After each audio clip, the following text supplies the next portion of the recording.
سلام ومرحبا بكم في فيديو جديد على قناة حديث ريديت. هنا كنسمعوا المشاكل عباد الله وتنحمد الله على مشاكلنا.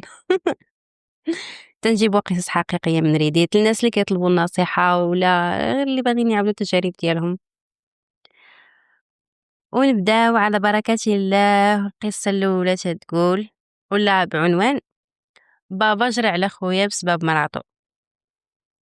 سلام، بليز بغيت نصيحة من عندكم.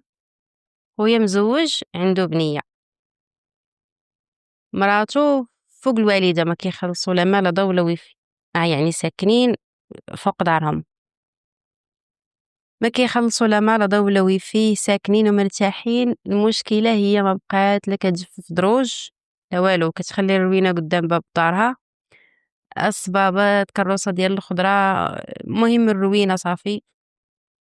والوالدة صبرات شوية وهي تقول ليها شوفي الكروسة خليها في السطح، في الصبابط حطي اللي كيتلبسوا ولا البانطوفة، الباب مرون بالصبابط والدروج مرة في 10 ايام دوزي عليهم شي جفاف راه كيتوسخوا، وغير نتوما اللي كتطلعوا وتهبطوا، حيت ماما تيضرها ظهرها ما كطلعش بزاف مع الدروج. مرات خويا تعصبات بقات كترضخ في البيبان وتغوت وتزدح وكتقول لهم جيبوا لكم شي خدامه. المهم هاد الشي راه داز سيمانه دابا والوالده ما قالت والو، سكتات. هاد السيمانه بابا قال للوالده مالها الدروج مسخين، قالت ليه ما شغلناش خليهم، قال ليها هضري معاها تجفف راه هما اللي كيطلعوا الصبابط وكاين الغيس ديال الشتا اللي طاحت. قالت لي راه هضرت معاها وها شنو قالت لي وها شنو. قال لها واش هادشي السيمانه اللي فاتت؟ قالت لي هاد اليومين با قال لخويا شوف ولدي جا الوقت اللي تخرج تسكن فيه بوحدك. قال لي خويا علاش الوالد؟ قال لي خصك تعتمد على راسك باش تكون راجل. خويا ما فهم والو وكيقلب تيلقى الديور ما كاين غير 2000 درهم الفوق، كيقول الا كرا غادي يتزير، يعني ما كاينش هذاك الخروج والماكله برا. يا ياي. البارح لقى في واحد العمارة من 3 طبقات شقة ب2300 درهم بلا ما بلا ضو، والطبقة الثالثة. وقال ليه مول الدار النساء اللي ساكنين كيديروا النوبة كل سيمانة كتسيق وحدة، إلا مراتك ما بغاتش نصيفط مولات الميناج كتسيق من السطح حتى لباب العمارة ب300 درهم. دابا مرات خويا بغات طلب السماحة من الوالدة وقالت ليها الله يسامح أنا ما ساخياش بكم، ولكن الوالد ما بغاش نهائيا. قال ليها غتخرج هي غتخرج، أنا كنت كنهز على ظهري الياجور باش بنيت وكافحت عليكم باش نخليكم مستورين، تجي وحده تبقى تزدح وتغوت؟ لا. قولوا لي شنو نديرو حنايا ما ساكنينش معاهم، واش ندخل ولا نسكت؟ والله ما عرفت صراحه، عرفت. شوفوا التعليق شنو تيقولوا. التعليق الاول كيقول خليها تربى دخلي سوق راسك، هاد البرهوشات ما كيحمدوش الله، وحتى خوك كان خصو يزير الصمته من النهار الاول ويوريها شغلها. ما ويلي كيفاش يزير الصمته ويوريها شغلها؟ شنو بغا يدير ليها؟ يهضر شويه على الروينه، هو غير ساكت كيتسنى مو تخدم عليها ولا شنو؟ التعليق الثاني تيقول دخلي اختي بخيط ابيض، راه غير الدنيا هادي والغلط كيوقع على وجه خوك ووليداتو باش ما يتكرفصوش في ديور الكرا، وغادي تكبري في عينين خوك بزاف، والله غادي يجيب لك حتى انت شي واحد اللي غيوقف معاك نهار اللي تكوني محتاجه. صراحه والله ما عرفت، هذا عقاب الخوك ربما اكثر حيت هو اللي غادي يخلص الكرا وغادي يتمحن، ولكن في نفس الوقت انا ما نبغيش اللي تنفخ على ماما ولا تخبط عليها البيبان ولا شي حاجه بحال هكا. المهم شنو بان ليكم؟ نشوفوا القصة الثانية بعنوان بغيت نتعاون مع خطيبي. مزيان، تعاونوا اختي الله يعاونكم. سلام، انا سميتي سلمى.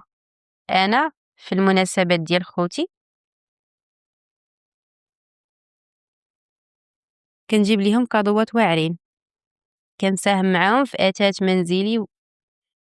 وحده كنت جبت ليها في عرسها فران بشي 3700 درهم وعطيتها 5000 درهم كادو باش عاونات في العرس ديالها. الأسبوع التاني خديت كادو بسيط بالحوايج ديولها، جبتها ليها جديدة من برا ب400 € تقريبا. والأخت الآخرى كنت جبت ليها ماكينة ديال غسيل المواعن بشي 5200 درهم. لا راه برافو عليك دايرة كلناش مقيدة الأثمنة وكلشي ما كاينش. وعاونتها شوية في الدهاز ديالها. والأسبوع التاني كذلك كنت جبت ليها قشلة ديال الحوايج للبيبي. خويا ما مزوجش ولكن كنت عطيته 1 مليون كان دار بها واحد البلان، اعتبرها كادو مني. دونك تيقولوا لي من ديما نهار العرس غيردوا لي الكادوات ديالي بالدوبل. ما علينا، حاليا تعرفت على واحد كنهضروا انا وياه. اش كتهضروا اختي؟ كنهضروا انا وياه وصلنا للمعقول. قال لي شحال طالبه في الصداق. قلت ليه باش ما سخاك الله، ما تشرطت عليه ما والو. قال لي شنو هما شروطك؟ قلت ليه ما عنديش شروط، انا بغيت غير المعقول. ولا لا ما عنديش شروط، لا انا ما عنديش شروط، انا بغيت غير المعقول. حيت كنشوف راسي وصلت سن الزواج مناسب. واحد مره كنا داويين وهو يقول لي الا مشيت تاخدي كريدي باش ناخد الدار راه ما غاديش نديرو العرس. انا عارفه دارنا غادي يصيفطوني بالعرس. قلت ليه صافي، الا ما غاديش ديرو حنا غادي نديروه، دارنا راه ما غاديش يصيفطوني بلاش. واحد المره تاني صيفط لي التصاور ديال الالات المنزليه فيها الصوت ديال هاد راس العام وقال لي غنبدا نشري هاد الشيء. وانا نقول ليه بكل نيه صافيه ما تاخذش كل شيء حيت راه كنتسالهم الكادوات. ويلي الا كتسالهم الكادوات. عرف من بعد بلي راني دافعه في البرطمه ديالي وقريب نبدا فيها الاصلاحات. ومع ذلك قال لي انا كنفكر نهز كريدي ناخذ ديالي. الطوموبيل عندي هو ما عندوش. قلت ليه نتشاركوا هذه ديالي نيت؟ قال لي لا باش تبقاي تمني عليا، اللي ديالك ديالك واللي ديالي ديالي. قلت ليه انا نشوف نكريو وحده ونسكن في وحده، ما دار حتى شي ردة فعل، بالعكس سكت وصافي. المهم انا الحمد لله ماشي انسانه ماديه، انا قنوعه وما حدي كنقنع، ما حد ربي كيبارك وكيسخر لي اموري. هو قال لي واحد الهضره، قال لي كتنازلي بزاف. قلت لي لا راه عادي، هذا سميتو الاحترام وتعاون متبادل. اختي راه قال لك الصح، هذا راه ماشي سميتو احترام وتعاون متبادل، هذا سميتو شويه دل. وهو يقول لي راه الرجال قوامون على النساء، راه عرفت بنات قبل منك جربتهم بالضحك قلت لهم نص بالنص، الاغلبيه تيقولوا لا شنو غيزيدني هذا الراجل الا غنحط معاه انا النص. قال لي لاحظت فيك انت عكس هاد البنات. قلت ليه اودي كل واحد كيشوف شنو مسلكو، انا كنشوف مستقبل ولادي اللي غندير معاك مستقبلا. ضربت ليه مثال بخت ديالي. اخت ديالي حتى هي كتخلص اكثر من راجلها ومشارك معاها طوموبيلتها وعادي عايشين عادي. هو ما تقبلش داك الشيء، واش بغاني نبدا نتشرط عليه ونتكبر؟ الله اعلم. للعلم هو في التعليم وانا مهندسه. ناري الا كنتي انت مهندسه انا نشرب السم. شنو العقليه اختي، شحال التفكير، والله الا تفقست. عرفتي كنقرا وكنحس براسي تفقست.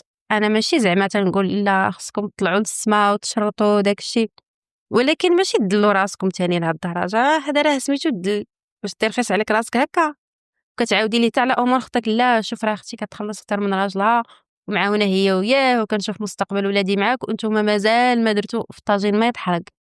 مازال هاد السيد ما خطبك، ما قلتيش حتى العمر ديالك، مازال ما وقفتيش معاه على الصح، مازال ما تزوجتيش بيه ودوزتي معاه مواقف خايبه وشفتي كيفاش غادي يوقف معاك، مازال ما عرفتي فيه والو بالك عليه.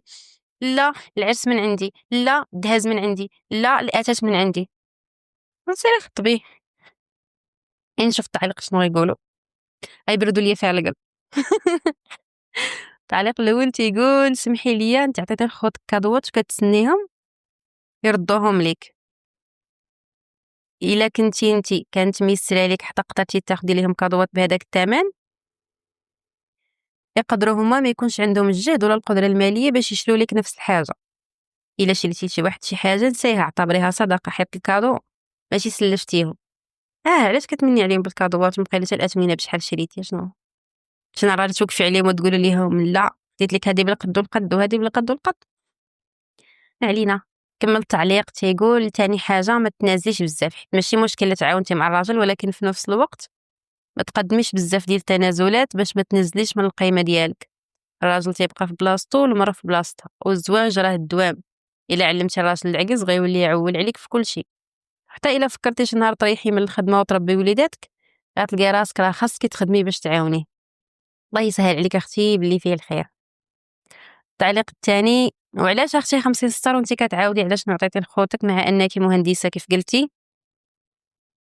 وربي يزيدك. المهم عندك واحد التناقض في كلامك، وإلا كنتي وصلتي لسن الزواج واخا كاع تفوتيه ما تبينيش، وماشي كيعني هادشي انك تنزلي من قيمتك حتى هو يشك فيك. واش فيك شي حاجه مخبياها عليه هي اللي غتخليكي تنازلي وباغا غير تلصقي فيه؟ عزي راسك اختي.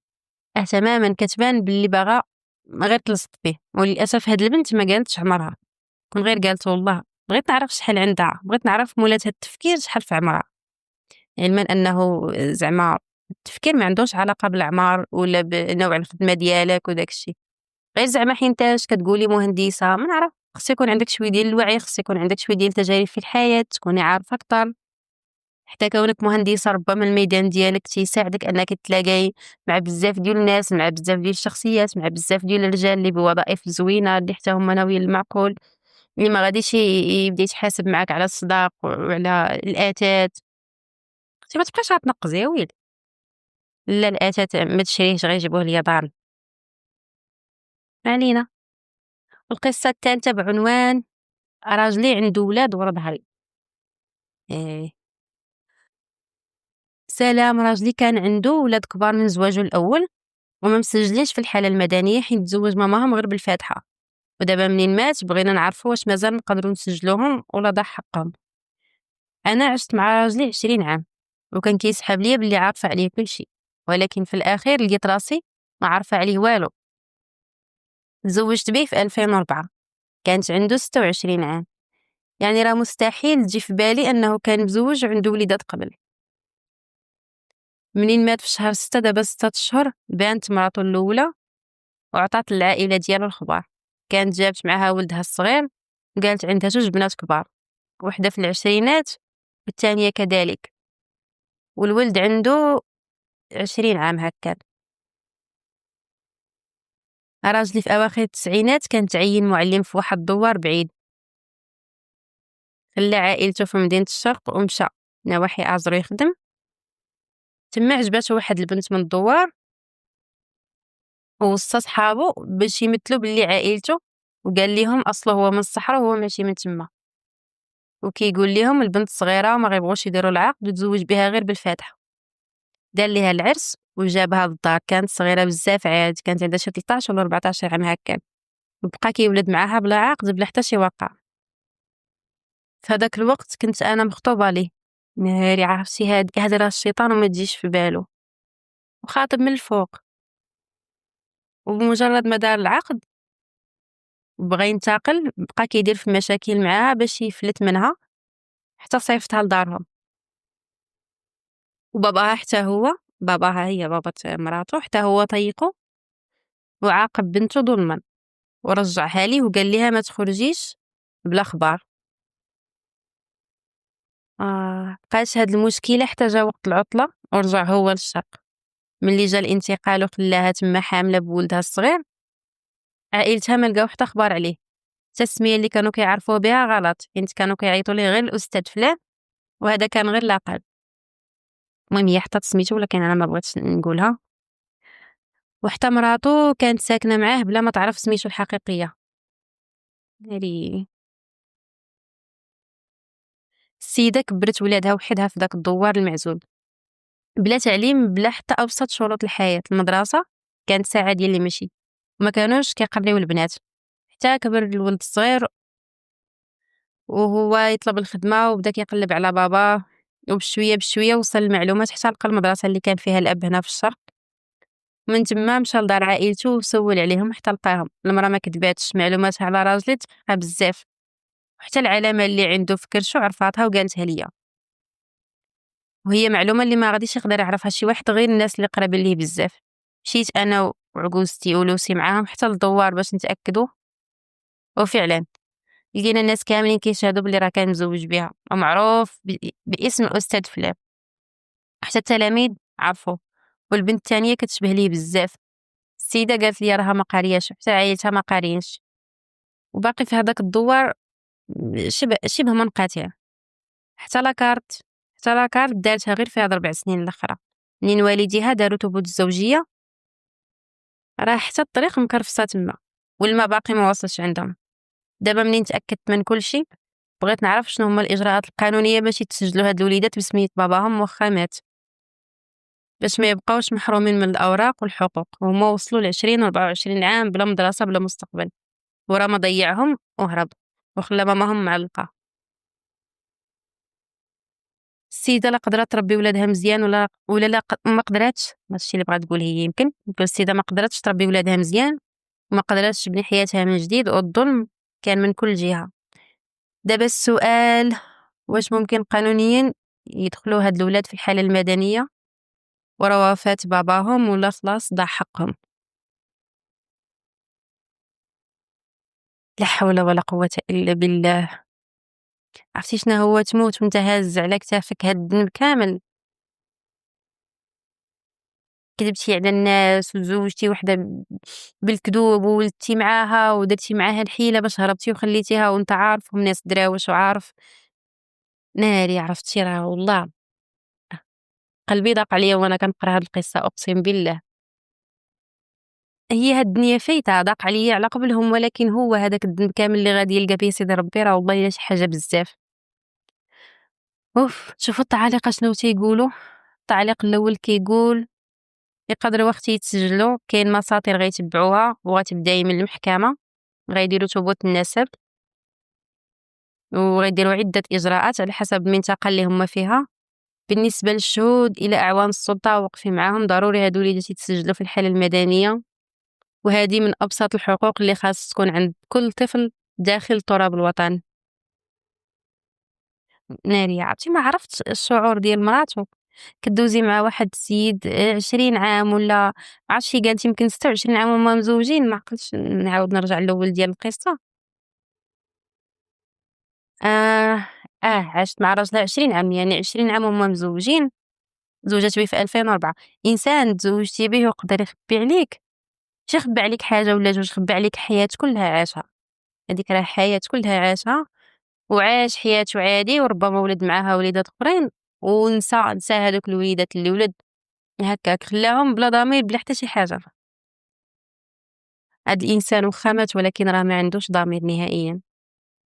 وحتى ربما وهو مرض ما عرفتش كيفاش مات، ما كنظنش أنه كبير بزاف. ما عرفت كيفاش مات، زوجو على 26 وعنده 20 عام، يعني دابا غادي تكون عنده مات تقريبًا على 50 عام ربما. هادشي اللي فهمت من الأعمار التقريبية ديال وليداتو، ربما 50 عام كذا و50 عام. ما عرفتش واش مرض عاد مات ولا مات موتة طبيعية، ولكن الإنسان ملي كيبدا يكبر كيبدا يحس بداك الشي اللي دار لعباد الله، كيبقى داك الشي يأنبو في ضميرو. هادوك الأفعال ديالو السابقة ضروري ما غاديش تبقى تزورك. كاين هاد الإنسان ما عمرو ما صارح شي واحد بشي حاجة، وما عمرو حتى رجع، ما عمرو حتى رجع سول عليهم غير باش يشوفهم وغير باش يدير معاهم شي حل. ناري بزاف والله. هاي هادشي اللي كان عندنا اليوم، هادشي اللي كان عندنا في هاد الفيديو. الصراحة القصة الأخرى خلات قلبي ضرني، حيت هاد القصة كانت مكتوبة ما احتاجيتش نترجمها، كانت أصلا مكتوبة بالدارجة. أنا ما قريتش القصة كاملة، بغيت حتى نكون كنسجل عاد نقراها و...